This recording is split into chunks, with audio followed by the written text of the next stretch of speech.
Monsieur le Premier ministre, nous assistons au rituel du début de l'été, la surprise de voir le thermomètre dépasser les 30, 35 et parfois 40 degrés.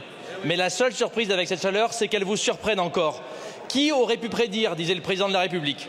Pourtant, depuis plusieurs décennies, le consensus scientifique l'a démontré et annoncé. La multiplication et l'intensification des vagues de chaleur sont l'une des conséquences directes du réchauffement de notre planète. Face à cela, on ne peut que constater l'impréparation du gouvernement et de l'État.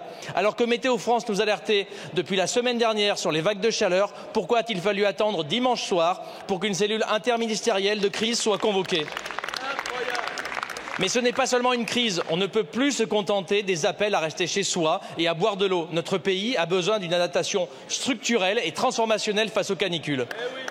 Plus d'un logement sur 3 devient une bouilloire inhabitable à chaque vague de chaleur. Face à l'inaction des gouvernements successifs, je tiens à saluer le travail de la Fondation pour le logement des défavorisés, à l'initiative d'une proposition de loi transpartisane portant des mesures concrètes pour adapter rapidement les logements aux chaleurs extrêmes. Nous ne sommes pas non plus prêts sur les bâtiments accueillant du public, notamment les plus vulnérables, comme les personnes âgées, les malades ou les enfants. Dans certaines villes comme Tours, les maires n'ont eu d'autre choix que de fermer les écoles, car c'était cela où portait la responsabilité de laisser plus de 30 enfants par classe dans une salle à 40 degrés. Je pense également à celles et ceux dont les conditions de travail deviennent insupportables deviennent insupportables. Il est urgent de les protéger en permettant la modification des horaires et l'arrêt du travail lorsque c'est nécessaire.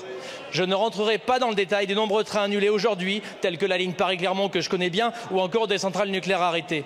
Nous le voyons, l'adaptation sera de plus en plus difficile et coûteuse. C'est pourquoi il est indispensable de freiner le changement climatique en réduisant drastiquement nos émissions de gaz à effet de serre. Monsieur le Premier ministre, je vous invite à regarder les enjeux du changement climatique en